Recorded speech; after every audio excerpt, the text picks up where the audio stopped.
Partons en Égypte où se sont ouverts les travaux de la 27e conférence des parties sur les changements climatiques, un espace d'échange et de discussion devant permettre au monde de réduire considérablement le réchauffement dangereux de la planète tout en trouvant des moyens d'adaptation pour les pays durement touchés par le bouleversement climatique. La Guinée est présente à ce rendez-vous dans le pays des pharaons.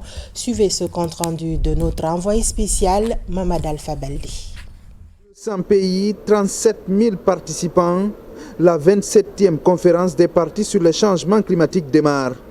Entre adaptation, atténuation et finances climatiques, des experts, ONG et délégations gouvernementales échangeront durant 2 semaines pour tenter d'accélérer la mise en œuvre de l'accord de Paris. L'Afrique, à travers le GIEC et le rapport qui a été fait, l'Afrique est le continent le plus vulnérable.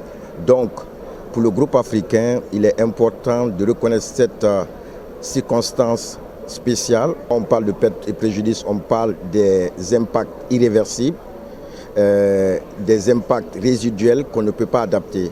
Il faut qu'on essaie de trouver un mécanisme qui est approprié pour pouvoir faire face à cette urgence climatique. À Sharm el-Cheikh, il sera surtout question pour les pays les moins avancés d'amener les gros pollueurs à respecter leur engagement, qui est celui de fournir aux pays les moins avancés les finances nécessaires pour leur adaptation, des finances qui sont estimées aujourd'hui à plus de 300 milliards de dollars d'ici 2030. La contribution déterminée de la Guinée a été révisée.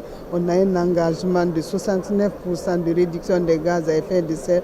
Donc nous avons besoin de mobilisation des ressources financières pour quand même mettre en œuvre nos projets. La délégation guinéenne est déjà à Sharm el-Cheikh. Le pays n'est pas venu les mains vides. 26 projets sont élaborés et espèrent trouver un financement.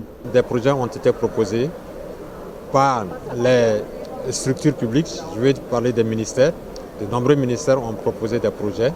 Et aussi, il y a le secteur privé qui a aussi présenté des projets. Et il y a des projets également qui seront exécutés dans le cadre du partenariat public-privé. Après cette cérémonie de lancement officiel, demain la partie politique va démarrer avec les chefs d'État qui sont annoncés. Beaucoup de chefs d'État vont faire le déplacement africain, asiatique, européen. On attend aussi des Américains. Après la partie politique, ça sera au tour des techniciens des différentes délégations des différents pays de rentrer dans la phase technique des discussions pour voir qui s'engage à faire quoi, jusqu'où, comment et quand.